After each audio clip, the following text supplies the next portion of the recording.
Ah, here we go again.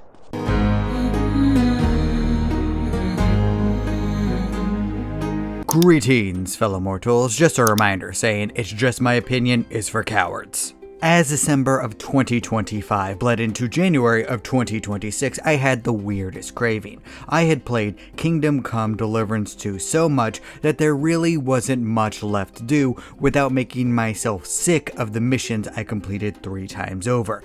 But I still wanted an immersive experience, so I decided to go back to Red Dead Redemption 2, because I never actually did a second full playthrough. I would get to Horseshoe Overlook and then just mess around until I got bored or frustrated, mostly because I know what happens later. Oh, I made myself sad. The reason I became frustrated was because of some of the mechanics. Bathing took too long. The weight loss was annoying and unclear. I wasn't fond of gun maintenance at the time. But Kingdom Come Deliverance 2 changed my perspective. Instead of viewing Red Dead 2 as me watching Arthur Morgan's story like how the original Red Dead did with John Marston, I needed to embody Arthur. I needed to be him. I needed to view this as a role-play experience rather than an open-world shooter sandbox experience. Oh my God.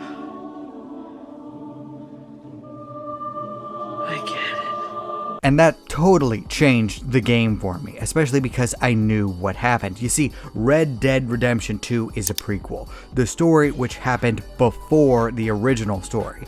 Generally, this is done to give greater context to the original, expand the world and characters, and build your investment in what is destined to happen. Or they could just be cash grabs by people who want to use the same ideas and don't have an original bone in their body. Luckily, Red Dead 2 isn't that one, but I have a lot of different examples of ones that are. I have strongly mixed feelings!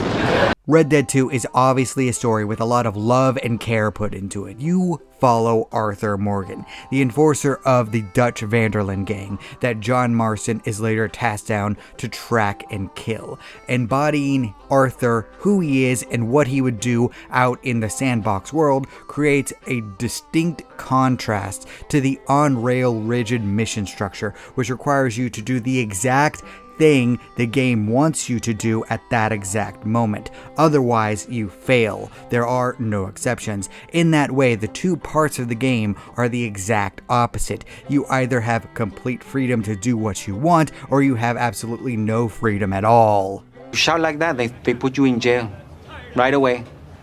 No trial, no nothing. From a theming perspective, this works so well when you dive into Arthur's journal, optional dialogue, and various side missions. He's a man with a set destiny. You can postpone it however long you want, treating people however you want to treat them, but the sins have already been made. The die has been cast. You are a doomed man in a doomed gang in a doomed generation of gunslingers in a rapidly modernizing Wild West. It's not that anything you do doesn't matter, it in fact does. It creates the legacy and impact on the world that you want for Arthur. How you, as Arthur, are remembered, either as a complete scoundrel or a man who is trying to be better than his outlaw nature. There's a good man within you, Arthur, but he is wrestling with a giant. By taking my time and doing absolutely everything, by truly embodying Arthur, I was able to appreciate the full scope of the story from the first game to the second, digesting the perfect characters, the amazing dialogue, and the unparalleled performances, understanding the masterpiece of context and character development of Arthur and John respectively. Everything was absolutely perfect, except the parade. I'm all for women's suffrage, but I don't understand Rockstar's obsession with parades. No one likes parades. They're infuriatingly slow and boring. I would rather Arthur just hold up a sign and stand in place, so at least I don't have to do anything by pressing forward in this slow-ass parade. I hate it. Never do it again. Boring! Red Dead Redemption 2 is a perfect prequel. What I mean by this is that it makes the original better in every conceivable way possible. The writers carefully dug through every line of dialogue in the original to construct a perfect context and backstory for John Marston and eventually his son. Every section of the original story is better because of the prequel's existence. It was a story that needed to be told. Thus, one of the reasons that it's considered one of the best games of all time, along with one of the best selling. Impressive. Very nice. In a lot of ways, I compare Red Dead 2 to Better Call Saul. Both of them are prequels featuring characters in a Western-esque story at the very least that you didn't particularly know that you needed to know more about. When people started Red Dead 2, they wanted to play as John Marston again, not Arthur Morgan. When Better Call Saul came out, people questioned why we were following the funny lawyer guy. How could this possibly match up to the original? I made a mistake! If you're new to this channel, Better Call Saul is my favorite television show ever. Period. The competition isn't even close to me, and I love shows like The Last Airbender, The Good Place, and The Glory, but Better Call Saul is perfection to me. I love it, and in many ways, it is the ultimate prequel. Perfect. Everything, down to the last minute details. Simply because it tells the story of so many new characters who I didn't know about or care about in the original series. Kim, Howard, Nacho, Lalo, Chuck, and the examples could keep going on. If you told me that I would grow to respect and admire someone like Howard over someone like Walter at the start of their journeys, I would call you insane. If you told me that I would pity Nacho even more than Jesse, I would laugh. If you told me that Lalo would be more terrifying than Gus, Mike, and the twins combined, I would have walked away shaking my head. Nope, never again. The mandatory deep dives into these characters, who they are, their stories, and their development are what make them so good. For Sadie, Charles, Miss Grimshaw, Lenny, and Jose, you have to go out of your way to see very highly missable camp interactions in order to fully appreciate them and understand who they are. It's why my slower paced playthrough, where I wasn't motivated to plow through the story to see what happened next, made the experience so much better. Oh, it's so obvious! I would have never thought of that! It is the details that add layers to the original story which push these prequels into new territories of greatness. Saul, Mike, and Gus are developed into such amazing, well-defined characters that you can predict what they're going to do before they do it. Their intelligence, determination, and drive make you like them even as they dive deeper into darkness, which will inevitably lead to their downfalls. Each of them had chances to stop and correct course basically all the way through Better Call Saul, until it was too late, and their fate of meeting Heisenberg, the sole reason for their downfalls, became inevitable. I am not in danger, Skylar. I am the danger. A guy opens his door and gets shot, and you think that of me? No. I am the one who knocks. There is another crime prequel which also matches up to this standard, to this level. The Godfather Part II is one of the few film sequels which not only matches the original, but could even be considered better depending on your perspective. In a lot of ways, I feel like Better Call Saul took many different inspirations from The Godfather Part II, especially in the aspect that they're both prequels and sequels at the same time. It's a matter of interpretation. To be fair, Better Call Saul is far less of a sequel. The black and white sections of the show function more as an extended epilogue. The story is basically over at this point for him. You're seeing the fallout and the resolution. Jimmy, Saul, Gene, or whatever you want to call him, is doomed. There's nothing he can do. At the most, he's buying time and distracting himself. This is far different from The Godfather Part II, where Michael Corleone is solidifying his power and authority, building directly after the events of the first film. Perhaps I'm nitpicking the finer details between an epilogue and a sequel, but it is what it is. Yep. Yep. While Michael is establishing his rule over the underworld in the present, we also flash back to follow his father, Vito, as he arrives in the United States and rises his way through the ranks of the criminal world. We witness the parallels between father and son while observing the long, drawn-out tragedy that dooms this family to borderline extinction. Further context and weight is given to the events of the first film in a way that makes you appreciate every single little detail, knowing what happens both before and after as you watch the original Godfather movie, leaving you feeling as empty and depressed as Michael by the end. And then the series was never touched upon ever again. Nope, nothing else exists after part 2.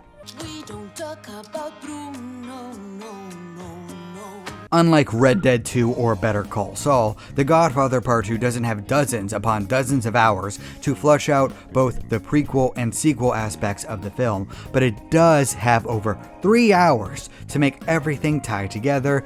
Oh my god, over 3 hours. I hate when films go over 90 minutes generally, but this one really needs every single minute of its runtime. No time was wasted. It's why the movie is best enjoyed in either 30 minute to 1 hour increments. Definitely better as a short series because, my god, can you imagine seeing this in the theater when it came out? My bladder would have exploded. Wow, get a load of that toilet. Please go back. You can make it my birthday present. To me, The Godfather Part II surpasses the original because it takes the first installment and makes it even better, just like Red Dead Redemption 2 and Better Call Saul. The relationships, lines of dialogue, and lessons from the past give greater weight to everything we see and hear in the original. It adds to the tragedy in motion that we're watching, not only when you go back to the first installment, but when you re-experience these prequels a second time. They're even better despite knowing what's going to happen, because you can see what the writers are doing and the brilliance behind it. Inconceivable! You keep using the word. I don't think it means what you think it means. And the tragedy aspect is an important quality to the art of the prequel, or at least these prequels. You are allowed to see every decision which led to the inevitable downfalls of the protagonists, making the experiences even more bitter, because we all know that the story of a tragedy is going to end in sadness. Knowing what happens at the end doesn't ruin the experience. In fact, the exact opposite is true. Just look at Shakespeare, one of the greatest writers to ever live. He was famous for outright announcing the ending at the start of his plays, and that never once took away from Romeo and Juliet. Life sucks, and then you die. The original story doesn't have to be a tragedy in and of itself for the prequels to be tragedies themselves. Just look at perhaps one of the most famous prequels known to mankind. The original Star Wars movies are not tragedies. They're about good overcoming evil in the end. But the prequels are definitely meant to be tragic, tracking Darth Vader's descent into darkness and the fall of the Republic, which sounds like an absolutely amazing concept when you first hear it. Unfortunately, George Lucas was not up to the task. I may have gone too far in a few places. Context: I am a genuine and bona fide Star Wars hater. I like very few things about the franchise, even though I've seen almost all of it. I started with the boring prequels, barely able to get through any of them, and falling asleep through basically every single one of them. And then I pushed through the originals, which were ruined for me by excessive parodies, meaning that I just knew what was going to happen beforehand and was bored. And then I was laughing as the chaotic sequels burned every single thing to the ground by the end. Even the good things, like the Clone Wars cartoon, are kind of meh to me, because I find the concept of having superpowers at the cost of being a celibate monk to be not really worth it at all in any conceivable way. Well, this sucks. In fact, the only things I like are Rogue One and Andor, which are a prequel and then a prequel for that prequel, which is dumb. Part of the problem with Star Wars at this point is that everything has been damn prequels for far too long, and the trilogy isn't any better. The ideas are in fact sound if you think about them, but the goofy humor, slow pace, bland romance and retcons. And if you don't know, a retcon in its most basic form is any kind of plot point or detail that was not intended from the beginning but treated as if it always had been, kind of like midichlorians. The reading is off the chart. Over 20,000. Even Master Yoda doesn't have a midichlorian count that high. What? Bro, what are you talking about, man? Now, Star Wars is no stranger to retcons. Just look at Leia and Luke's kisses. Yeah, you knew they were siblings all along, Leia. We know what you are now, and retcons are a huge pitfall for both prequels and sequels. Writers need to work very hard to make sure that future installments match up with the lore of the original, expanding on it instead of outright changing it, which is another reason that Red Dead 2, Better Call Saul, and The Godfather Part II are impressive. You learn more details which make you appreciate the original information even more. It's beautiful. I've looked at this for 5 hours now. But the retcons, along with George Lucas pushing himself well out of his comfort zone and realm of expertise without learning anything new at all, led to a complete disaster. Like I said, good ideas, good concepts. If we followed Anakin as a teenage apprentice from the start, being thrown around by politicians he didn't understand because of his absurd natural talent with the Force, just unbelievable strength that no one else could match despite his lack of training. And then eventually he was falling in love with one of the politicians, creating a vulnerability for Palpatine to exploit. Well, that would have been better than what we got. Oh, I forgot how bad it looks. I've seen worse. Of course, there have been worse prequels. Just look at the Hobbit movies. Just giant train wrecks with few redeeming qualities, if there are any at all. For the record, the Hobbit book was written and published before the Lord of the Rings trilogy. It's not a prequel, it's the first story, which is different.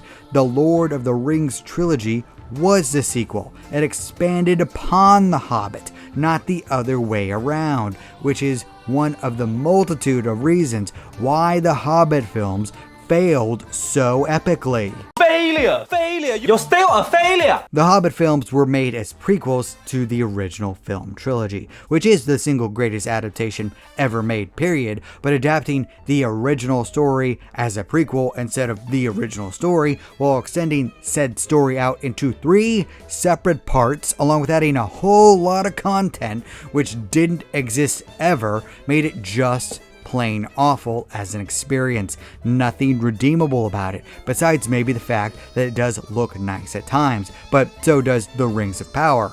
And here we go. I really tried with that show, but when a literal sphere rolled through narrow cracks, up an incline, around a massive rock, down steps, and stopped right at the edge of a lake, I lost all hope. That is the perfect description of the level of writing that we're dealing with in this one. That defines the show. Absurd reality-bending logic to get to where the writers want the characters to be. It doesn't need to make sense, things just need to happen. And other Lord of the Ring prequels aren't that much better. The Gollum game was just plain awful in every conceivable way. The Shadow games had the lore writing of turds, even if the gameplay was fun. And I have no faith in the search for Gollum. I'm sorry, the franchise doesn't have anything left to give. Just move on already. Dead. But even then, at least this level of dull prequels have something to them. They at least look nice, or at least have interesting concepts. The idea of watching the rise of Sauron isn't terrible. It's just that no one on the planet today is at Tolkien's level, so they can't hope to live up to his legacy of writing, expanding based on the lore he left behind before his passing. Things could be worse though. They could in fact be completely forgettable. There are some positives to these prequels I mentioned so far, but other ones not so much. Ew. Well, time to erase that forever. Did you know that Puss in Boots: The Last Wish is a sequel? The first one was a prequel to Shrek 2, telling the origin story of Puss in Boots, and it is definitely a movie that exists. Nothing in it is terrible, nothing in it is amazing. The only memorable part is the joke retcon, where Humpty Dumpty was in previous scenes just outright glaring at Puss in Boots. Besides that, nothing really came from the film. It didn't make Shrek 2 any better or any worse. It was simply there to exist. What is my purpose? You pass butter. Oh my god. Yeah, welcome to the club, pal. Same thing with the CGI Lion King prequel. Nothing memorable about it at all besides some bad music and singing. Disney saw that the CGI Lion King movie made a bunch of money and wanted to double dip, except no one wanted or asked for this. It was a nothing burger that no one cared about because there was no nostalgia for this prequel. It was made fun of, lost a bunch of money, and then forgotten about forever. This is worthless. It's less than worthless, my boy. At least those have nothing to them. They don't add or detract from anything. There are outright terrible prequels out there. Exorcist: The Beginning, The Thing 2021 prequel, X-Men Origins Wolverine. You know how explaining how the scary thing makes it less scary in horror stories? Yeah, that's what The Exorcist and The Thing prequels do, expanding on stuff that no one asked for or wanted to know about. And Wolverine Origins was an outright mess, which can be made perfectly clear by the fact that they sewed Deadpool's mouth shut. Yes, this might be shocking to hear in the year of our Lord 2026, but Hollywood was that stupid and reluctant to give anyone any real Deadpool adaptations back then. Their stupidity has never once decreased, it simply evolved from one form into another. Really makes you think. These prequels are so bad that you need to actively ignore them to enjoy the originals, because if you think about these terrible prequels at all, you will enjoy the first story significantly less, to the point that they might even be ruined for you. The experience might be awful afterwards, and that's the difference between a good and a bad prequel. One enhances the source material while the other brings it down, or it could do absolutely nothing. That is the measure of quality that we're looking at here, if it achieves its mission of improving what inspired it to begin with. If I'm going down, I'm taking you with me. One thing that should be noted is that prequels should never be completely necessary. You can enjoy Red Dead 1, Breaking Bad, and the original Godfather, along with the original Star Wars trilogy and the Lord of the Rings trilogy, without watching the prequels. I think that's the biggest deciding factor in terms of quality for a prequel. Reading Lord of the Rings before reading The Hobbit actively takes away from the experience, but you can definitely enjoy the movies without watching any of the Hobbit films. In fact, I would encourage that course of action. Fly, you fools. But you will be missing out if you miss the good prequels, the ones that make everything 10 times better. Perhaps the element of tragedy does help. I haven't seen or read every prequel ever made. I'm always open to suggestions, by the way, because the prequel is building up to the inciting incident for the protagonist's call to adventure, which is usually somewhat tragic. So there might be a need for that element in order to make a good prequel. That makes sense to me. In fact, I'm talking myself into the idea right now that a prequel does need to be tragic. My favorite game in the Kingdom Hearts franchise is Birth by Sleep, the prequel, where all 3 protagonists in that game meet tragic fates that are absolutely horrific and I wouldn't wish upon anyone. And then the franchise spent several years making you wait for that storyline to be corrected. Of course, my wife claims that I just like sad stories too much, so it could be that I'm just drawn to tragic storytelling and that's just on me. Am I so out of touch? No, It's the children who are wrong. But even if a prequel doesn't need to be tragic, the key is to avoid detracting from the original, specifically through retcons or character assassination, meaning just outright bashing what came before in order to make new characters better. Remember, tearing down what people like for the new thing doesn't really endear any fans. It just makes them yearn for what came before. Well, hang on, you've just... No, I like it. This is brilliant. But I like this. Prequels need to improve the original story. That is their ultimate end goal. That's how the prequel can transcend the original, because they need to be received well as both its own story and as an extended prologue for the first part. Red Dead 2, Better Call Saul, and The Godfather Part II all achieve this, along with Rogue One. That's right, I'll say it. Rogue One is the best Star Wars movie, and it's not even close in my mind. Please argue with me, I dare you.